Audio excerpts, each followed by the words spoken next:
তো হ্যালো বন্ধুরা, আজ আমরা চলে এসেছিলাম ভিয়েতনামের একটি গ্রামীণ মেলাতে।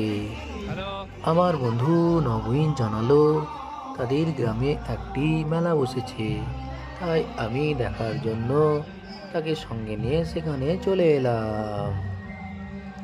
সামনে যে মন্দিরটি দেখছেন, এটি একটি বুদ্ধ ধর্মের মন্দির।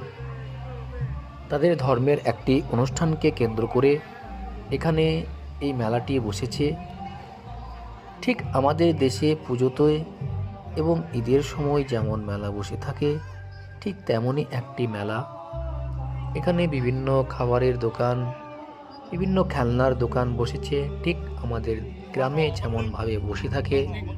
বাচ্চারা স্কুল ছুটির পর বাড়ি ফিরেছে। হ্যালো হ্যালো বাচ্চারা স্কুল ছুটির পরে বাড়ি ফিরেছে এবং এই মেলাতে চলে এসেছে।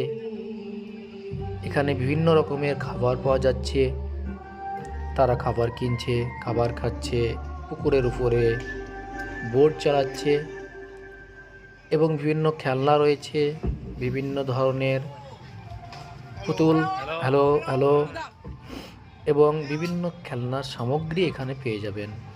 আপনারাও যদি এখানে আসতে চান, অবশ্যই শীতের সময় আসুন, কারণ শীতের সময় ফেব্রুয়ারি মার্চ নাগাদ এই মেলাটি বসে থাকে। ঠিক আছে, হ্যালো হ্যালো হ্যালো তো ভাই, এখানে এসে তো ফ্যান পেয়ে গেছি অনেক। ঠিক আছে, ফরেন না তো ভাই, তো সবাই হাই হ্যালো করতেই থাকছে।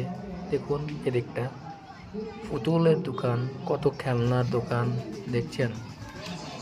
তো বন্ধুরা, সবাই ভালো থাকুন, সুস্থ থাকুন এবং আমার চ্যানেলটি সাবস্ক্রাইব করুন। নিত্য নতুন ভিডিও আসতেই থাকবে। দয়া করে আপনারা ভিডিওটাই একটা লাইক করবেন।